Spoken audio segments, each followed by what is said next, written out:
ছেলে মেয়ে নাই?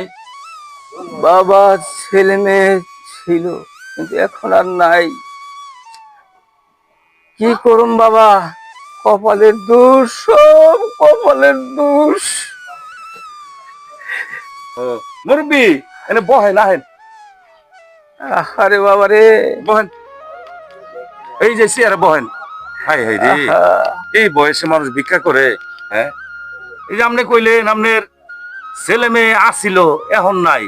আচ্ছা, ঘটনাটা কি কোন দিকে একটু খুইলা?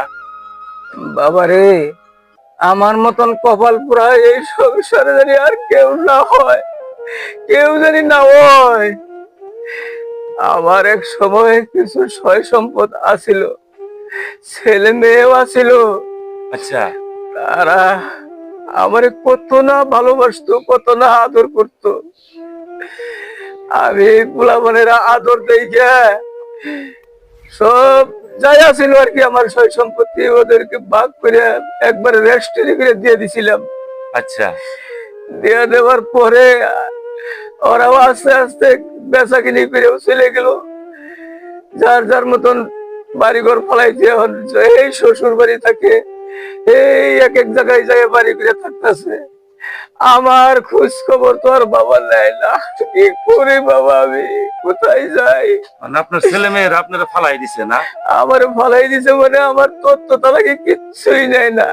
ইস, যদি আমার মতন এরকম ভুল যদি আর কোনো বাবাই না করে, ছেলে মেয়ের সম্পদ দিয়ে জানি আমার মতো পথে পথে না কান্দে রে বাবা।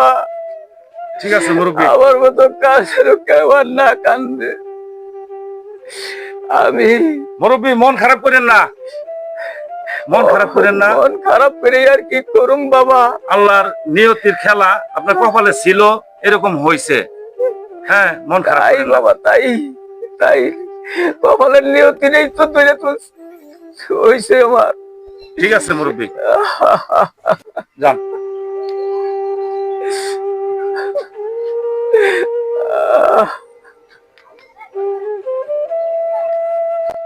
প্রিয় দেশবাসী, এই যে আজকে দেখছেন একটি বৃদ্ধ একজন লোক, উনি ওনার শেষ সম্বল হারিয়ে আজ কিন্তু সে রাস্তা রাস্তায় ঘুরছে।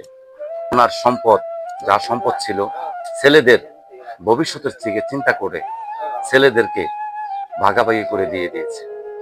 কিন্তু আজ যখন ছেলেদেরকে সম্পদ দিয়ে দিছে, তখন কিন্তু এই বয়স্ক মুরব্বীর অবস্থা এইরকম। কিন্তু আমরা যেন এই ভুলগুলি কখনো না করি।